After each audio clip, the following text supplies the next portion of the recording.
تو اب یہاں سے ہمارا شروع ہوگا اصحاب شمال کا، کہ اصحاب شمال ہے کون.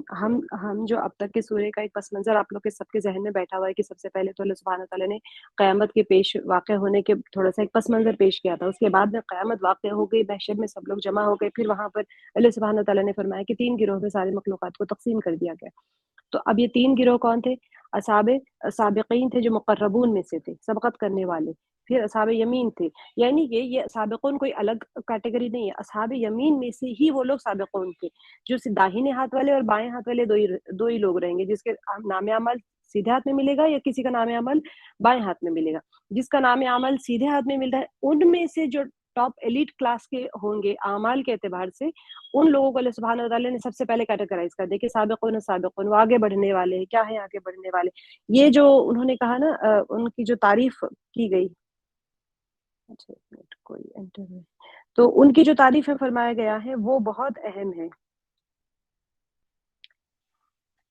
مقربون کی تعریف کی گئی، پھر اصحاب یمین کی تعریف کی گئی کہ اصحاب یمین کون ہے، ان کے بارے میں کہا گیا.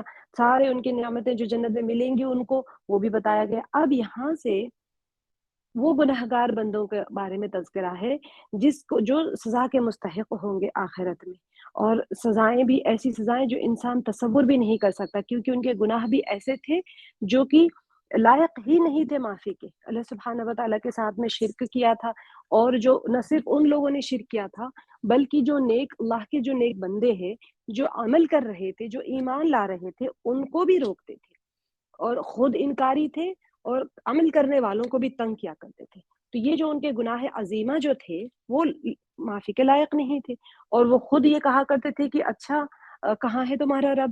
ان کے بہت سارے سوال ہوا کرتے تھے کہ کیا ہے، یہ کیا ہے، وہ کیا ہے. جو ان کے سوالات ہوا کرتے تھے اس کا بھی اس میں تذکرہ ہے، ان کے جو عذاب ملیں گے ان کو اس کا بھی اس میں تذکرہ ہے. تو یہاں سے شروع کرتے ہیں وہ اصحاب الشمال ما اصحاب الشمال. سورہ کی ابتدا میں جو اللہ تعالیٰ نے وقوع قیامت کا ذکر کیا، اس کی ابتدائی کیفیت بھی بیان فرمائی، پھر انسانوں کے 3 گروہوں کے بارے میں اللہ تعالیٰ نے فرما دیا. اب سابقین اور پہلی امتوں کا میں جو زیادہ ہوں گے، کیوں ہوں گے زیادہ، ہم نے وہ بھی کر لیا تھا. اب یہاں سے جو اللہ سبحانہ وتعالیٰ فرما رہے ہیں کہ الشمال، شمال کہتے ہیں اصحاب الشمال.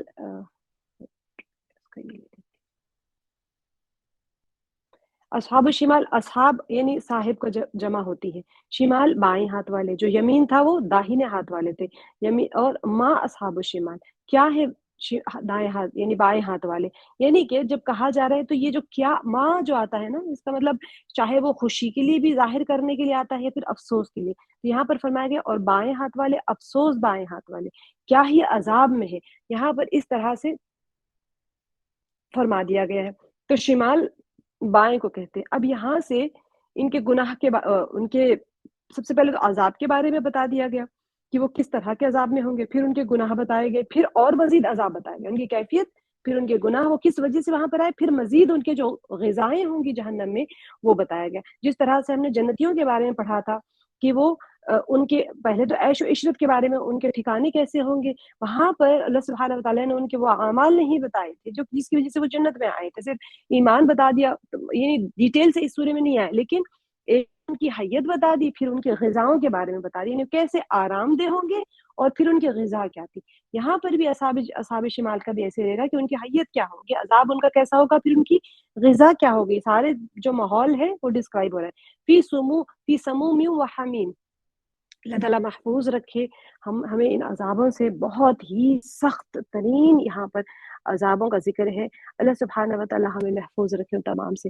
فی سموم و حمیم، یعنی کہ گرم ہوا اور گرم ہوا اور گرم پانی، یعنی دوزخ کی جو لپٹ اور کھولتے ہوئے پانی میں وہ لوگ، ان کا جو ٹھکانہ ہے وہ کیسا ہے.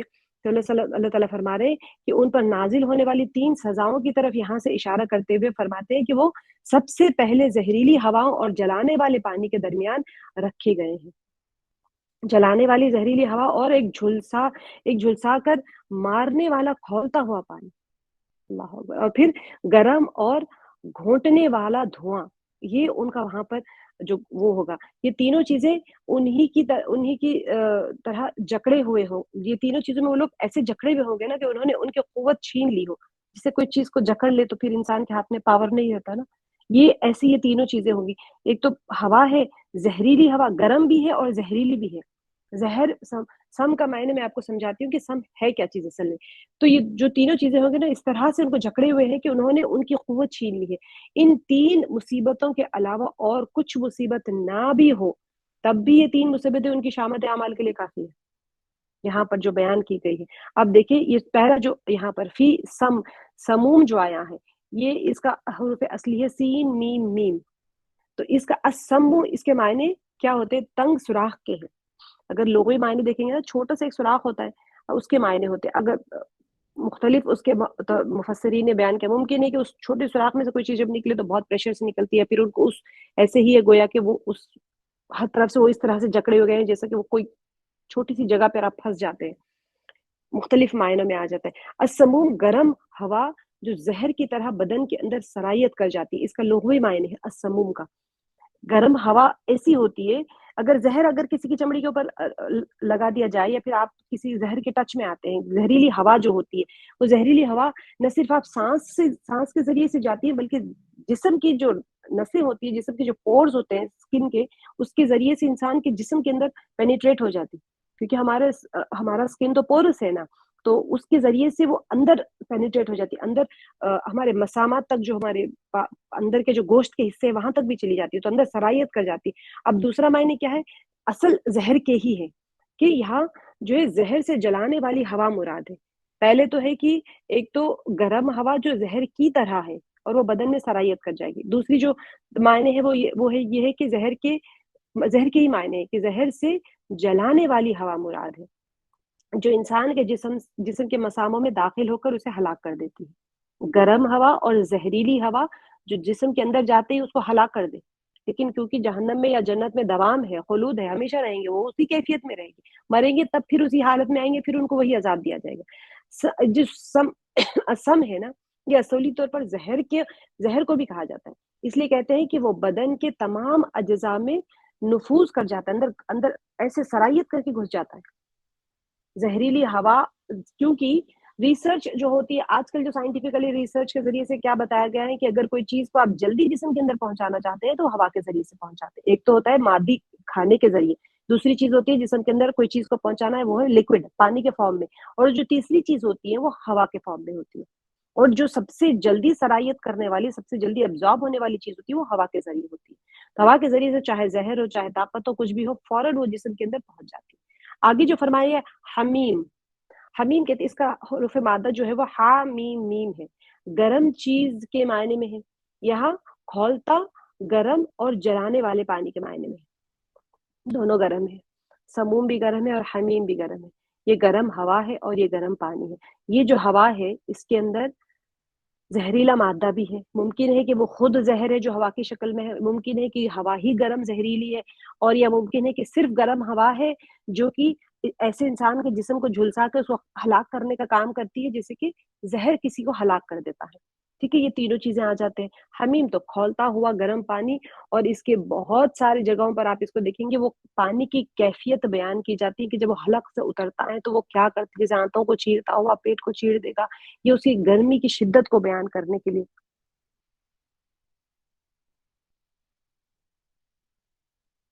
ہاں ہوا کے ذریعے کورونا بھی پھیلا ہے نا ماشاءاللہ. کورونا خود ایک بیماری ہے موت ہی ہے نا موت کا دوسرا نام کورونا ہو گیا تھا آج کل تو اللہ تعالیٰ محفوظ رکھے پھر سے دوبارہ سے اٹھا ہے. تو یہ ہوا کے ذریعے ہی پھیلتا ہے جسم کے اندر سرایت کر جاتا ہے. تو یہ بھی ایک مثال ہے کسی نے مجھے ابھی لکھ کے بھیجا ہے ہمارے گروپ ممبر اللہ آپ کو جزائے خیر دے. وظل من یحموم یہ والی جو آیت ہے وظل من یحموم. تو اب یہاں سے آیت نمبر 43 میں دوسرا بتایا جا رہا ہے دوسرا عذاب ان کا جو ہوگا اور شدید دھوئیں اور آگ کے سائے میں اور ذل کی جو ہے اس کی مناسبت گاڑھے کی ہے. اب دیکھیں ہم نے پیچھے کیا پڑھا تھا غاد لام اس کا حروف اصلی ذل پڑھا تھا. ذل کا سائے کو سائے ہے نا لمبے لمبے سائے ذل ممدود جو ہم نے پڑھا تھا تو اس سے کیا نکلا تھا کہ ذل سائے کو کہتے جو میں آپ کو پیچھے لے جا کے ایک بار دکھا دیتی ہوں. ہم نے یہ درختوں کے سائے پڑھے تھے نا یہ والا وذل ممدود تو یہ کیا تھا یہ بھی ذل ہے سائے کو کہتے ہیں. مجازن یہ رات کی تاریکی اور باغات کے سائے پر بھی بولا جاتا ہے لیکن ہر وہ جگہ جہاں دھوپ نہیں پہنچ سکتی اس کو ہم نے ذل کہا تھا. ٹھیک ہے اب یہاں پر کون سا ذل ہے یہ اللہ سبحانہ و تعالیٰ فرما رہے ہیں یہ کون سا ذل ہے بن یحموم